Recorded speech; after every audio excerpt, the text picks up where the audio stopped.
Studies in epigenetic regulation in lymphomas are identifying biomarkers that are clinically useful and also reveal important biological insights into how lymphomas function.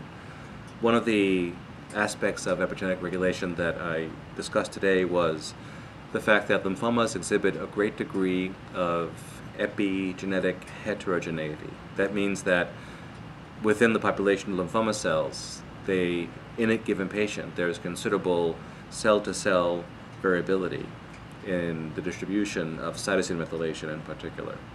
This is much more extreme than what is observed in tumor types like acute mild leukemia, for example, and seems to be a feature of diffuse large B-cell lymphomas that may be inherited from their cell of origin, which is the germinal center B-cell. And it turns out that the degree of heterogeneity is an indicator of how aggressive the disease is, in the sense that the more heterogeneity, the more likelihood that there are populations of cells, there are clones of cells that have the right kinds of settings to survive exposure to chemotherapy drugs. In general, diversity, the epigenetic diversity and the genetic diversity of tumors is, or of populations of individuals even, is a indicator of the likelihood of, or the fitness of the population to survive extreme variations. And so when populations of lymphoma cells contain many different possible epigenetic settings, then they're more likely to, then certain cells in that population will be more likely to survive chemotherapy, repopulate the disease, and from the clinical standpoint constitute the relapsing or refractory DLBCL subtypes.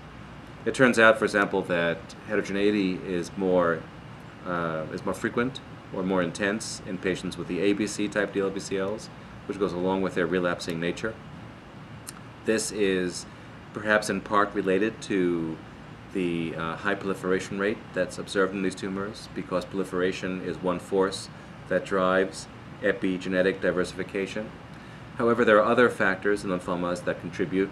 We think, for example, that the presence of AID, which is the enzyme that mutates immunoglobulins, might also have a role in changing methyl marks around because it cuts out cytosine residues.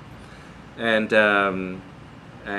there's evidence of the activity of AID enzymes in patients with ABCs, at least a subset of those patients.